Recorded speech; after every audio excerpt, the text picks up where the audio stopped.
Playing a short hike in Celeste back-to-back was an interesting experience. The games feel like yin and yang to each other, or maybe mirror images. They're both indie games, they both have vibrant color palettes, they both take place in Canada, they're both platformers. They both have a limited stamina system. Both systems use the same color coding, with red meaning energized and blue meaning exhausted. And most importantly, they're both about climbing mountains, but they approach the same subject matter in opposite ways. One is 2D while the other is 3D. One is linear while one is exploratory. One is tough as nails while the other doesn't have a fail state. You'd think then that the comparison is flimsy, like comparing Fire Emblem and StarCraft because they are both about managing armies. But there's something deeper here. They both share a thematic core, climbing as a means of dealing with anxiety. Looking at their inverse approaches to the same subject matter shows how mechanics inform theme and vice versa. In Celeste, you play as Madeline, a young woman with long-standing anxiety and self-worth issues. We're only given brief glimpses and hints about the events that shaped her, but we know that she's had enough. On a whim, she decides to climb the mystical Mount Celeste, a place which supernaturally forces you to confront your subconscious as you ascend. In a short hike, you play as Claire, a teenager who's going through a stressful situation at home. In order to take her mind off things, her Aunt May, no, not that one, takes her to spend the day at a national park.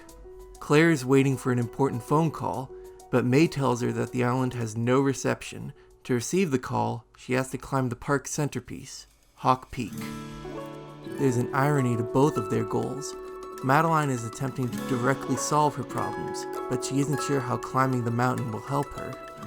Claire is mainly there to distract herself, but she's the one with the more concrete goal. Each game is about its setting as much as it is about its characters. You can't have a mountain climbing game, after all, without a mountain. Mount Celeste is an inhospitable place. On your way to the peak, you'll cross an abandoned city, a hotel in disrepair, and the ruins of a long-lost civilization. Climbers are driven away not just by the magical trial by fire therapy, but by the natural hazards of the mountain. It's filled with falling rocks, spiky terrain, and wide chasms. Despite being unwelcoming, Mount Celeste is not indirect. The level design is akin to a Mega Man level. There are a series of separated rooms, each one with an isolated challenge. It's not meant to simulate a coherent space, but an abstract obstacle course. The Mega Man influence is especially obvious when you look at Madeline's death animation. In contrast, Hawk Peak is a tourist spot. The most mystical thing about it is its climate, summery near the shoreline and snowy near the peak.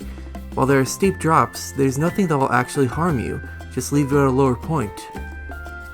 There's not even any wildlife to contend with, although considering that the cast is all anthropomorphic animals, you can argue that they are the wildlife. There are plenty that attempt to climb Hawk Peak, and many fail, but they don't do so because they die or are judged unworthy. They fail because they're underprepared and are escorted down by park rangers.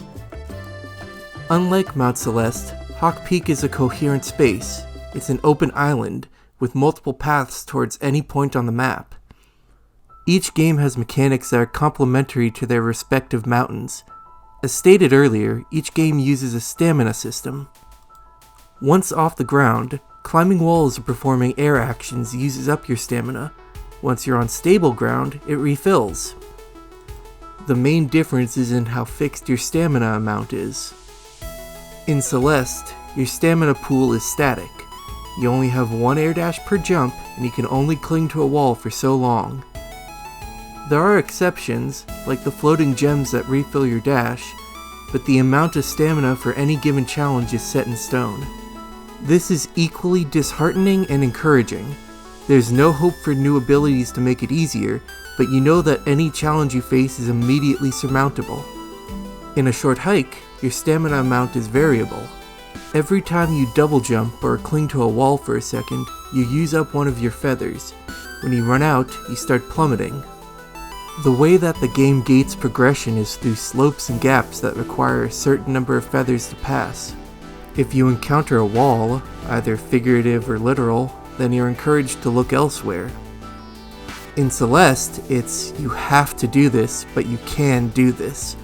In a short hike, it's you might not be able to do it now, but you will be able to do it eventually. So how do you get more golden feathers?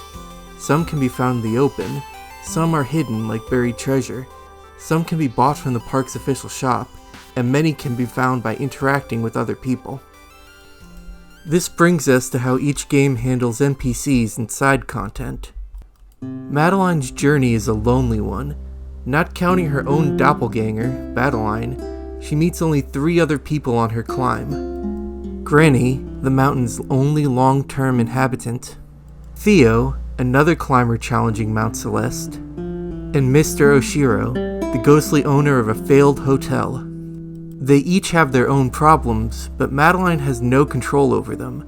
There's no side quest to save Mr. Oshiro's soul. In fact, trying to do so in the main story blows up in Madeline's face.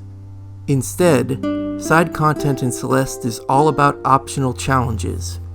Collectible strawberries float in hard-to-reach places.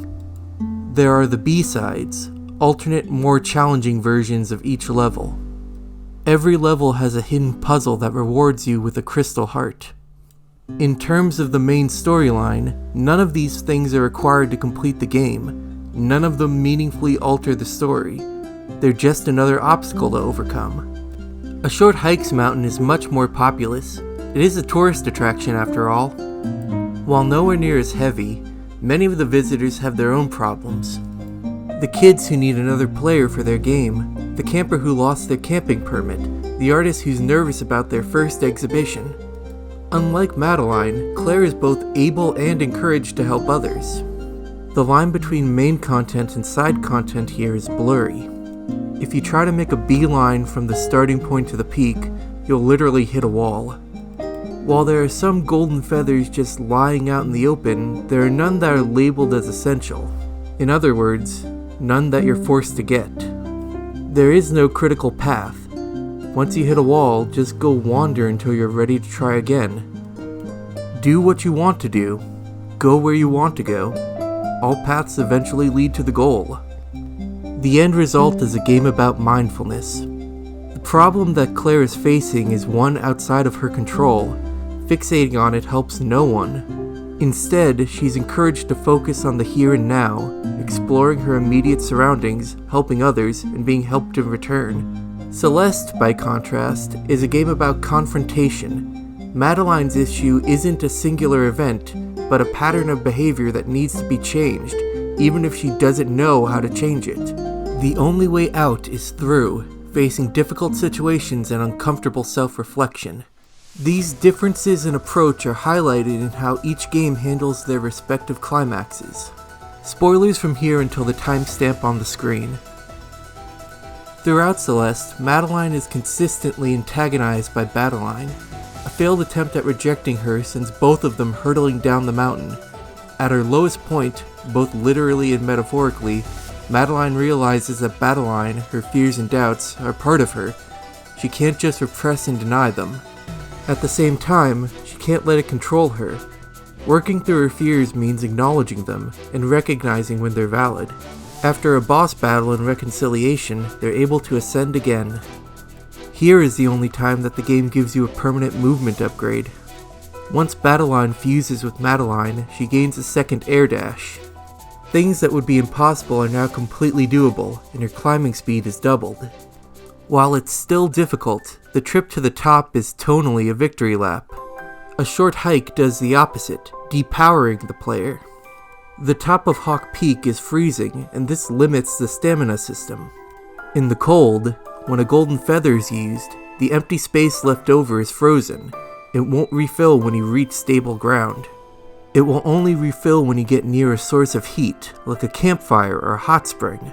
Considering how the game gives you a hat and shoes earlier, I was expecting to find a coat or something that would mitigate this effect. There is none. Your only option is to move more carefully and thoughtfully. There's no realization or massive shift. As Claire gets closer to the phone call, the source of her anxiety, it gets harder to move. What makes the trip doable is the sum of her moment-to-moment experiences and the connections made with others. After the dreaded phone call is complete, a massive updraft kicks in. Jumping in, you're given an unprecedented bird's-eye view of the island. You're able to appreciate the scale of your journey. Even if it was just a series of small steps and encounters, it added up to a big accomplishment. Mountain climbing is an activity that is well suited to video games. There's an immediate physicality to it that's easily translatable to game mechanics. The building tension of a climb maps well to a game's difficulty curve. Few games, however, capture the spiritual aspect of mountain climbing. Looking at it objectively, there's very little reason for most people to climb mountains. The exercise benefits can easily be found elsewhere and with less risk. The views can be beautiful, but there are plenty of ways to find beautiful vistas, like a hot air balloon.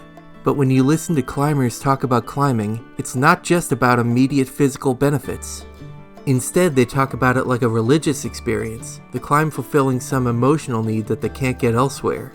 In Outdoor Northwest's article, Climbing, Why Climb, the author, Aubrey Lawrence, says, "When I'm climbing, especially when I'm in a challenging position, all of life's mundane issues and day-to-day stressors fade away.